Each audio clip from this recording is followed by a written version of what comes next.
Welcome to this episode of the Heartbeat for Hire podcast. I feature Olympians, CEOs, disruptors, authors, professional athletes, and the best of the best, where they share their stories of resilience with my lens on leadership and culture. Let's get started. Greetings and welcome to this episode of the Heartbeat for Hire podcast. 3 things you will learn from this episode today. Number 1, how to talk to someone you vehemently disagree with. Number 2, why kindness matters on a global scale. And number 3, how to silence your haters. In a world where it's so easy to disagree, we have to find the common ground and empathy. Please allow me to introduce to you my friend, Brother Teresa, also known as Shola Richards. Shola is a best-selling author of the book Civility and the CEO and founder of Go Together Global. His story is incredible, but his heart is even more so. Shola, welcome to the show.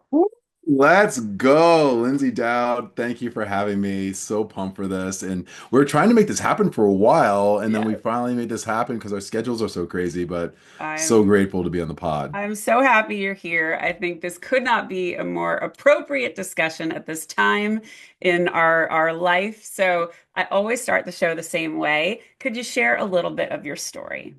Yeah, sure. So it's always tricky to figure out how to begin that, but I think I have a couple of ideas. Okay, so I am a speaker, I'm an author, and a kindness extremist. I believe deeply in kindness. I'm sure we'll get into that more later as you Yeah. kind of led into in the intro. I, gosh, about let's say this. I grew up as a kid in Massachusetts, grew up not too far. I know. I grew up in the 413, Western Massachusetts, Amherst, Okay. so Massachusetts. Beautiful area. When I grew up, I was bullied as a kid. I had kind of a speech impediment, stuttered a little bit. So it's kind of weird that I do this line of work as speaking. Right? But I grew up being bullied and kind of also very important to the story. I'm a highly sensitive person, an HSP, according to my therapist. So I feel things very deeply, which is Yeah. very important for, I guess, this story. I grew up in working in really toxic work environments, and one in particular was really, really toxic. And to make a long story painfully short, I fell into a deep depression after working in this place for about 18 months. And I made a decision. I was like, screw this, man, I'm out. And I wasn't saying I was out of the job, which would have made way more sense. I decided to just opt out of life in general. And Oh I was no. like, I'm done. And I said, screw it. I'm going to take my own life. And so I live in Los Angeles. While driving down the 405 freeway, I attempted to drive my car like off the road, like off the overpass, in an attempt to make it look like an accident. But man, for reasons, it's too hard talking about this because it's not like this is new. I share this on stage literally all the time. Yeah, I think the reason why this is so hard for me is that the body keeps the score. You of talk about course. this and the feelings come back. That's right. Anyway, I attempted to drive my car off the overpass.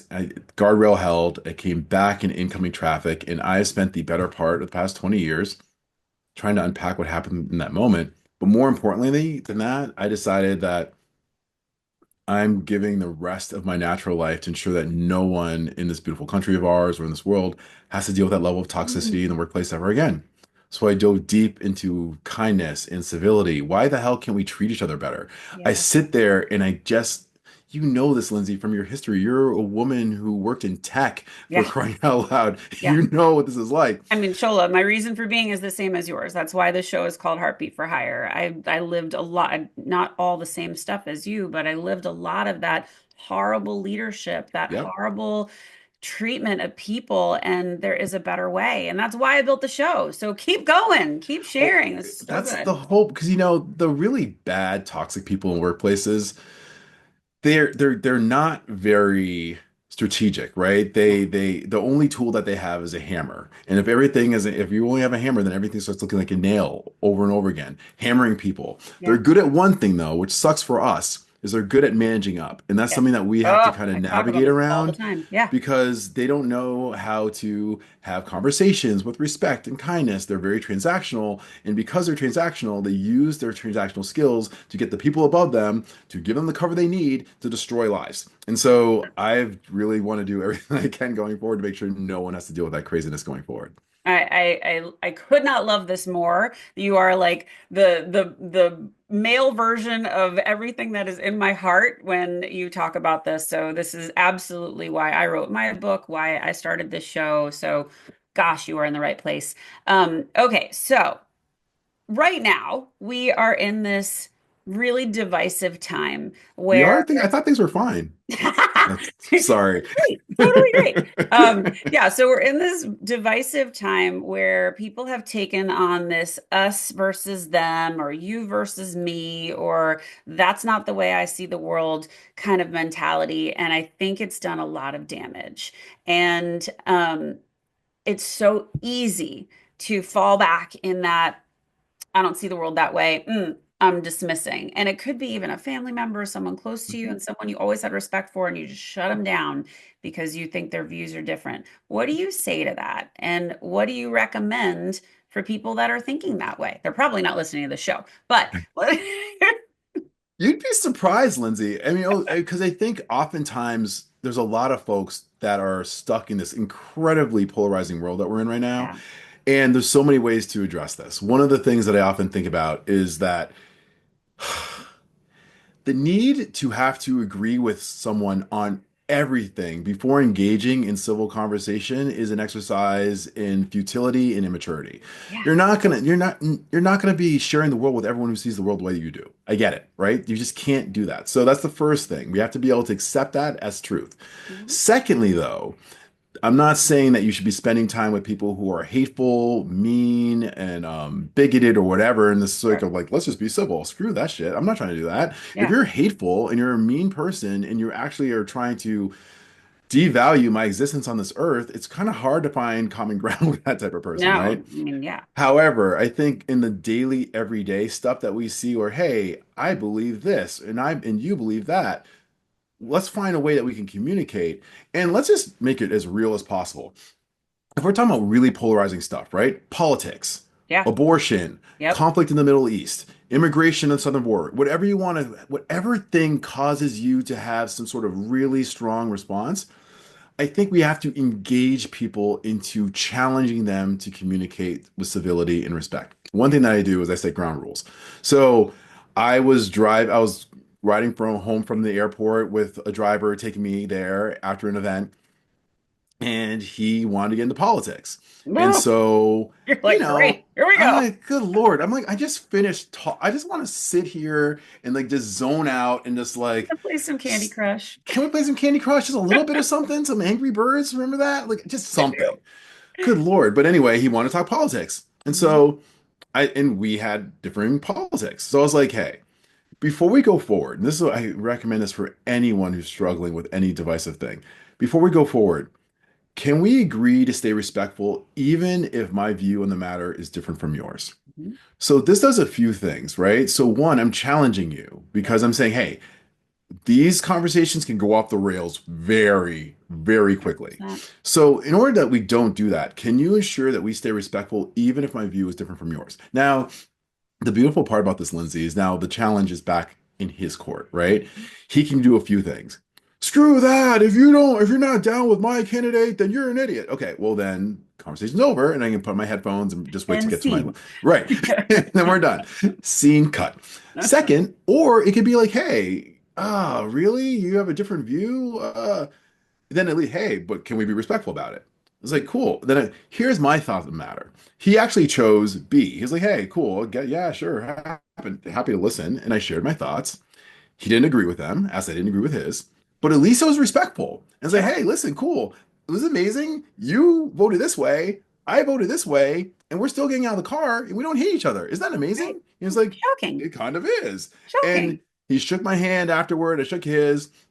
Hey, man, best of luck. We moved on. Yeah. And I think we can do this with pretty shocking Yeah. success if we challenge someone ahead of time to really kind of cut off that emotional lizard brain response that is really queued up waiting to go. Like, hold on, before we go further, can we Yeah. just ensure that we stay respectful even if my views are different from yours? So now when they go off the rails and they could, you just bring them back. Like, hold on, we Remember talked our about this. warning. Yeah. It is a powerful exercise to get people to Love realize that that. they don't have to be hijacked by their beliefs. They can actually listen to the other side with respectful nature Well, and calm. and I think think that's so important right now because as we're looking, we'll take the Middle East, for example.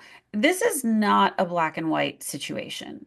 Oh my And God, not at all. it is so nuanced with um, there's religion, there's politics, there's humanity, there's war crimes. There's so many things that strike so many chords. And when people are insensitively knee-jerking and they know this much about one piece, and they're like, well, this is the way I think, and they're gonna slam their hand down on the table without giving any opportunity to understand more than that, they're looking pretty dim. But I think it's such an important thing to really kind of give space to, there's probably more I don't understand. And Well, can I hit on that for a second? Because yeah, let's that's go. super important. Two things you just said. One is what you just said, just right there. Like, there's probably some stuff I don't understand. That's intellectual humility. The Right, ability to, like, there's so much stuff that I don't know about this.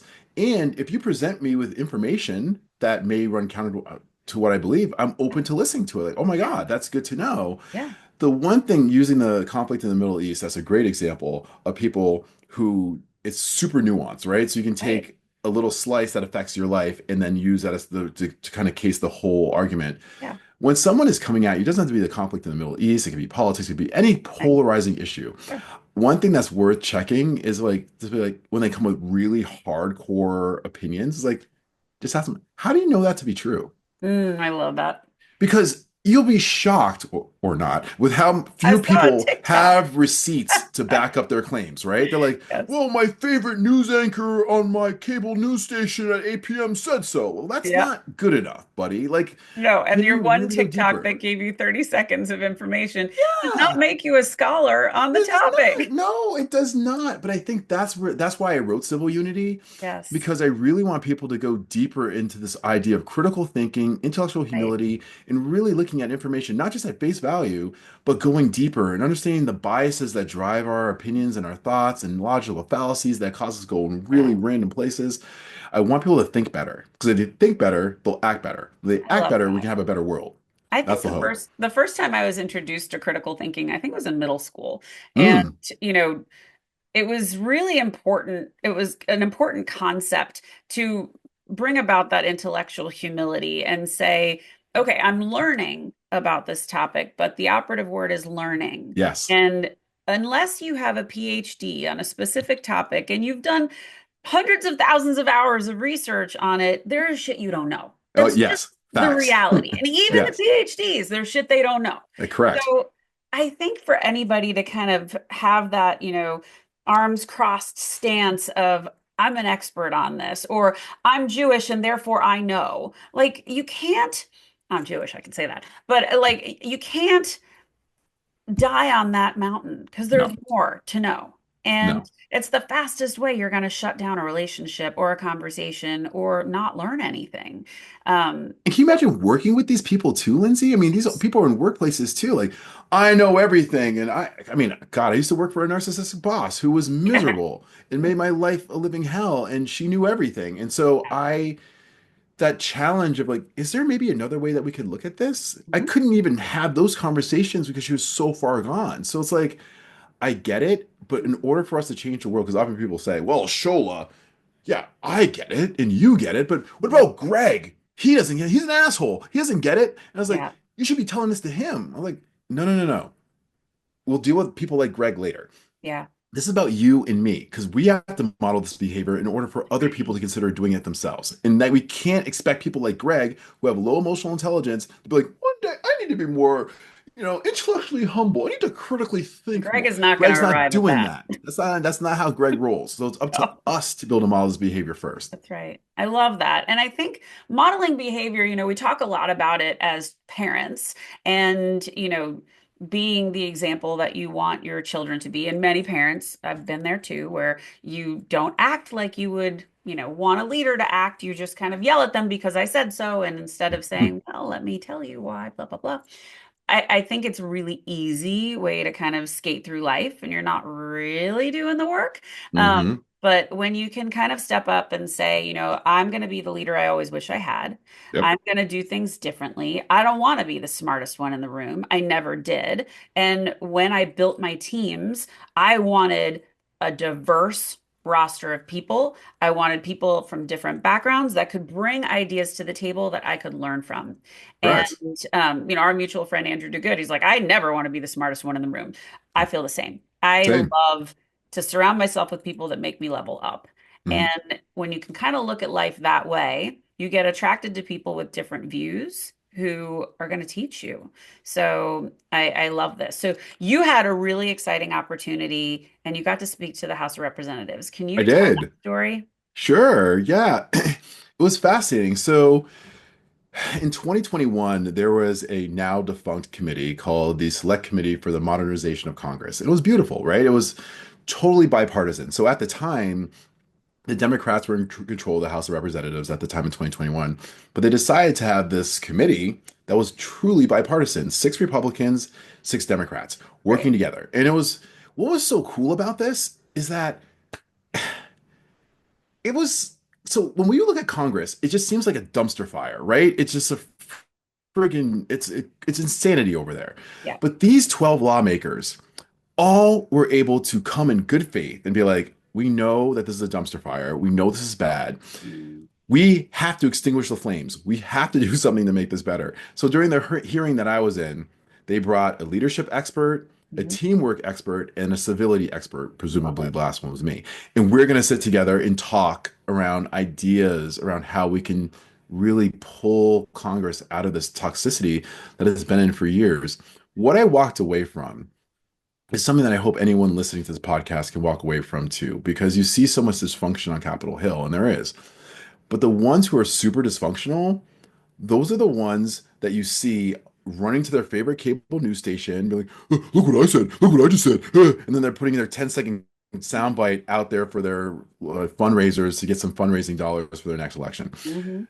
But I would go as far as saying, and maybe this is unscientific, one man's opinion, 65% of the lawmakers in Capitol Hill are serious lawmakers who Yeah. really care about their constituents back home and they want to do whatever they can. The 35% that are super loud and showboaty and want to be the next political influencer, those folks are who we see all the time, and that's what we see as the dysfunction. That's But the right. people in this particular committee were so locked in and trying to really create a better world.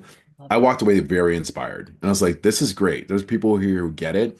And even though the 12 people in the room didn't agree on things ideologically, they Yeah. cared about America. They care about how things were functioning in Capitol Hill, and they wanted it to improve.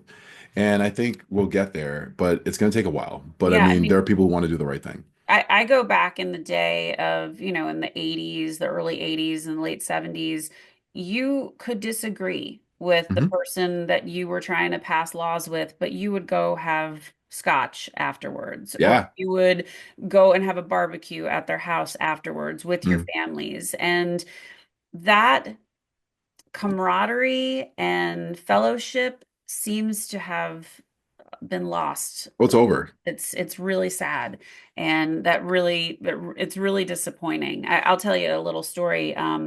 You know, I grew up at Big Blue. My father was with IBM for 41 years, Oh, and so wow.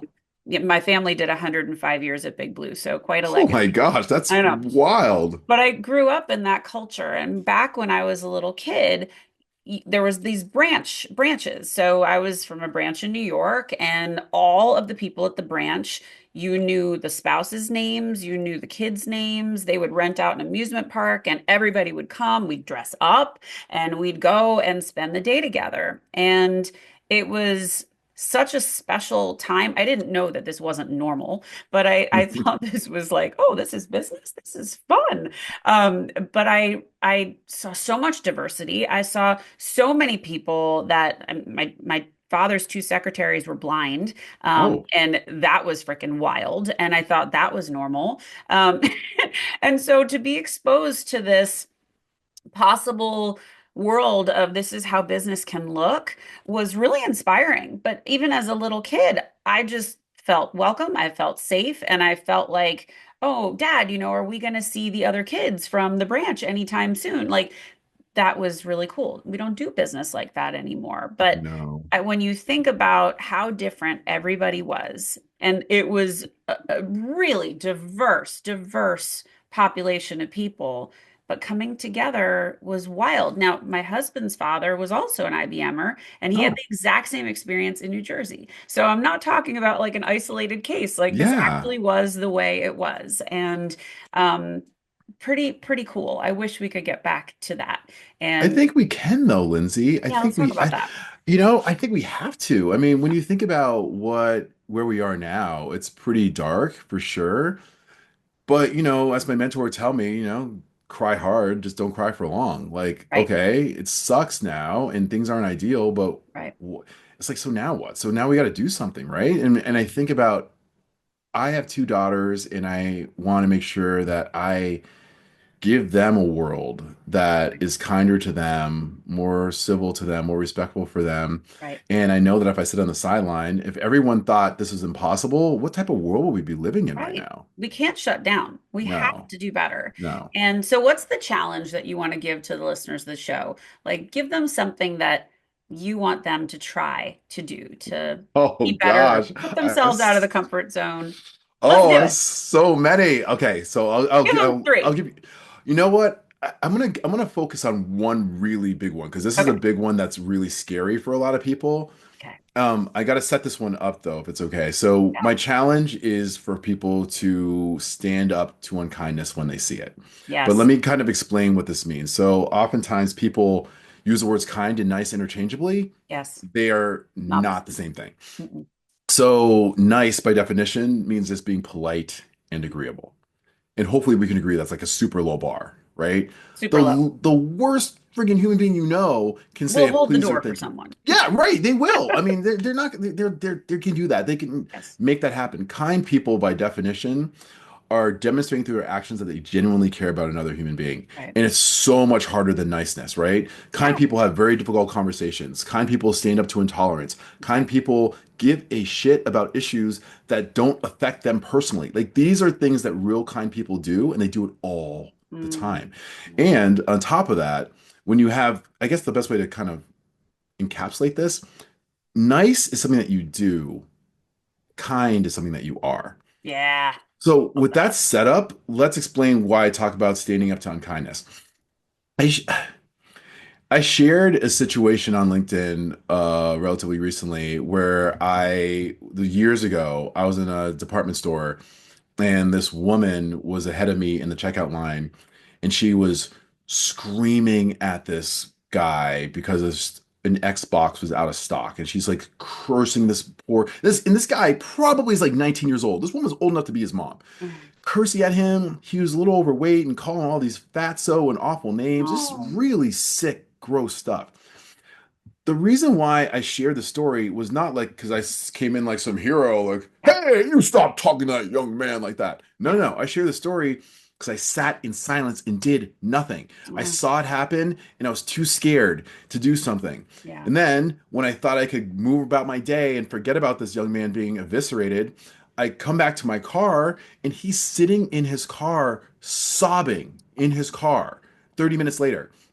And they still did nothing, Lindsay. And this is what kills me. When I saw that situation broke my heart. Mhm. This young man was broken and I could have done something. So my challenge, if people are serious about ending this toxicity that we see, is we must, and I cannot say this enough, we must lean in to standing up to unkindness. And Yeah. if that scares people, oh, what do you want me to do? Just jump in the middle? What if I could get shot or beaten Yeah. up? Fair enough. You don't have to be confrontational. You don't have to be that person. You can start with small things in the workplace. When someone is interrupting someone in a meeting, like, hey, can you just let Nicole finish? I just want Yeah. to hear what she has to say. Yep. Right? You see someone say an awful, homophobic, racist, hateful joke, just be like, that's not funny. No. Like, do these things. And if you can't even do those things, the least you can do is go to the person who was targeted Hmm. after the fact, say, Offer hey, oh my support. God, Lindsay, I saw what happened earlier. Yeah. That's awful. Are you good? Are you okay? Yeah. That's all it takes. It But we is. can no longer sit on the sideline. And last thing on this, neutrality is a myth. So people are like, whoa, I want to just stay neutral.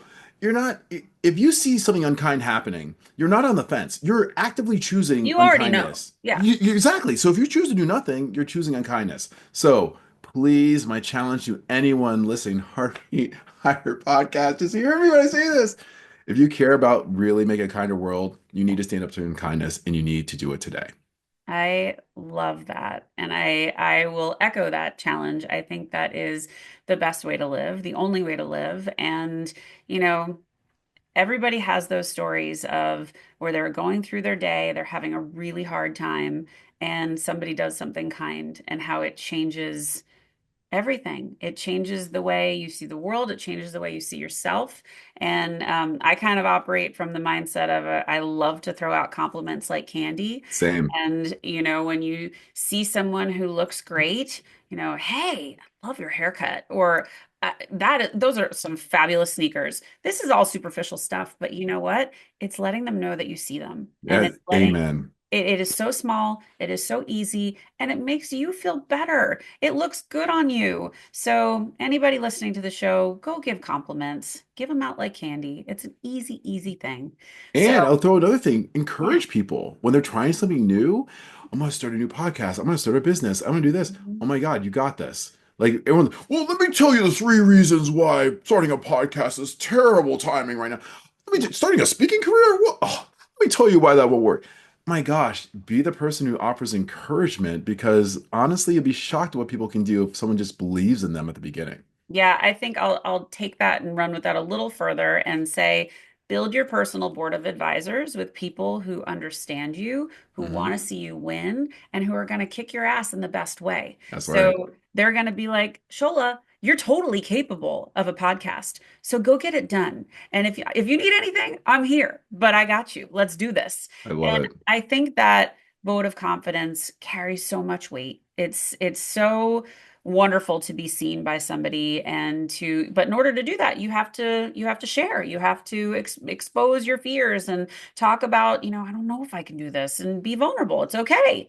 When you have those people that are going to cheer you on, it's pretty major stuff. But unfortunately, a lot of people have folks in their inner circle who they let in. I call it my like the VIP, like when you're at the club. Like they open up the velvet rope and let any joker into their VIP who's giving you crazy advice and using the metaphor, just basically just trashing the VIP club, throwing drinks everywhere. Like you Yeah. don't need these people there. Like No. why you like I don't believe that your best dreams should be shared with everyone. I really No. don't. And a lot of people, I know for me, like my parents were not entrepreneurs. My mother was a Mhm. teacher, my dad was from IBM. They did not want me to be an entrepreneur. They're like, Sure.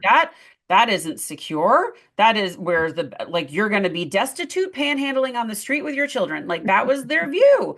I couldn't listen to that. Nope. It's not going to help me. That was not going to serve me. That was Mm-mm. hard to, separate these two parents who I love me so much. I had to be like, you know many things, but you don't know about this. So That's I'm going to right. find the people that do That's and right. respectfully ask you to keep your mouth shut. Is that there's a book I want to say, gosh, Steal Like an Artist by Austin Kleon. He has a really powerful quote where he says, "All advice is autobiographical." Hmm. Right? So like, your parents, God bless them, my parents too, they can only give advice based on their lived experience. Right. So if they've never been an entrepreneur and they would never consider being an entrepreneur and foregoing a steady paycheck and health insurance for the unknown of being an entrepreneur, of course you'd be like, Lens, what are you Yeah. doing? You Yeah. know you're not going to do that. It's You're scary for crazy. them. Totally. Yeah, that's Yeah. all. Yeah. Okay. So how do we silence our haters? We kind of Let's talk talked. about this briefly. Yeah. Yeah, man, I could go on forever about this too. So if you're doing anything meaningful, and God knows, I know you know it, Mhm. and I do as well. There's gonna be some folks who wanna just throw some hate your way, and I'm not talking about people who are like offering you constructive criticism, like, hey, a couple of things about your podcast you could improve. Hey, Shoal, I saw you on stage. It's just not that stuff. I'm talking about destructive, hateful stuff. Mhm. My thing is, and I lean into this all the time, the only way to get the haters to stop is to do more of what they hate. And I do this all the time because, I'm an energetic guy, I smile a lot. And some people are like, sure, people aren't going to take you seriously Ugh. as a leader if you Mm. smile so much and you're smiling and so happy all the time. You need to show people that you can be serious and that you can be Uh-huh. taken seriously in board meetings. I'm like, okay. So my thing is, that's ridiculous feedback, first of all. Yes. And that says back to the whole advice is autobiographical. That person is not able to smile and they find people who do that inauthentic, Yes. that's their story. And that's a you problem. For Mhm. me, I'm going to continue to smile more and be more of who I am. And I think my success in my career has come from the feedback I did not take, you know, Love from the that. people, for the people who are like, hey, don't smile so much on stage. Oh, wait, you want to talk about kindness and civility? Dude, no one, that's not a serious business topic. No one's going to hire you. Whoa, you're going to talk about your suicide attempt publicly? Don't do that. They're going to think you're crazy. Mhm. Oh my gosh, smiling so much, people are going to think you're not. All this advice was bad. Mhm. And by doing the actual opposite and doing more of what these people hated, I was able to find the success that's really authentically me. And that's really, I don't want to be someone else. I don't want to try to be anyone else. I try to be serious. And here's some white papers for you to read. I was Oh, doing this at my talks. on. Here's some white papers. Share it with a partner and share your takeaways about Mhm. how boring is that? Who wants to sit through And it's that? not, and it doesn't feel right. It's not I mean, me. back in my early tech days, I was the only woman on many Oh, teams, yep. and the only way the guys connected was through Sports? sports metaphors and like pounding their chest. And did you see the play on the 30-yard line last night? I did not. And if you think that's going to inspire me, it's not. But for years, I didn't have other examples of what good leadership looked and felt like. And once I started seeing those, I was like, oh, screw that. I'm not going to use that metaphor. I'm going to use stories because that's That's what I right. know. And I smile a lot. I crack a ton of jokes, but I Same. use humor to diffuse strain and stress. And I want people to feel safe and comfortable. And that's when they're going to perform. So, yeah, I love that. Okay. It's so easy too. I mean, it's just like something that like, why not just like if you think about it, just being who you are is so much easier than trying to be someone who you're not. 100%. 100%. Okay. So, what inspires you? I'm inspired by people who are willing to fight for a kinder world. I'm Mm, inspired by people who feel that they're not ready, that they're not called to do this, but mhm. they feel like there's something in them that wants to stand in courage and choosing courage over comfort during times like these. I'm so inspired by people. When I see folks that are standing up against meanness and unkindness, wherever it is, in the workplace, in their communities, in their homes, in some Yeah. cases, I'm deeply inspired by that because I've been someone who used to run from that type of energy and put my head under the covers, wishing it would go Sure. away. So when I see people who are doing it en masse, it gives me so much courage to do the same in my life as well. I love that. And what would you like your legacy to be? Oh my gosh, my legacy is that if I inspired someone to be kinder than what is normally comfortable for them, that would be the greatest legacy I could possibly live this world with. Well, you are 100%. already doing it, my friend. So congrats. How can people find you? I'm easy. Yeah, just sholarichards.com. And I mean, my favorite spot, I mean, if you're a social media fan, I'm on LinkedIn. I'm Yes. everywhere, but LinkedIn is my favorite. Um, just sholarichards.com. All my social handles are there. So shoot me a message. I'm an easy guy to find. Tell him you heard him here and connect with him on LinkedIn. But yeah, Shola's, I love your musings. They make me laugh. And like 90% of them I always agree with. So I always really have a good I'll, chuckle. I'll take Um, that. and last question, what's next for you? What's next is channeling my own Lyndsay Dowd. So hoping that I'm going to start a podcast of my own. Yeah. So that's what's next. Details are scarce at the moment, but Build I will mode. say this, but probably by the time this airs, it should be launched, God Yeah. willing.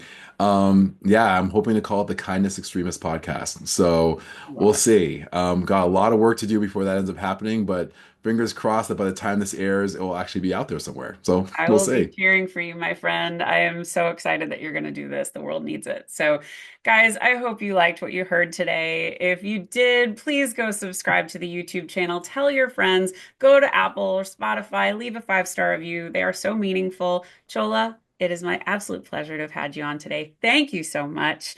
And, guys, please go do all the good things, get out there, lead with heart, and have a great day. Are you ready to elevate your leadership style and create an exceptional workplace that stands out from the crowd? I'm here to introduce you to a game-changing resource that will transform the way you lead and shape your company culture. It's time to embrace the power of top-down culture. This practical guide empowers your leadership for lasting success, helping you create a workplace where everyone thrives. Get top-down culture today, and let's reshape the future of leadership together. Thanks for listening to this episode of Heartbeat for Hire. I hope you enjoyed what you heard. If you did, please subscribe to my YouTube channel or consider leaving a 5-star review and a great rating at Spotify or Apple. Thank you so much for your support. Have a great day.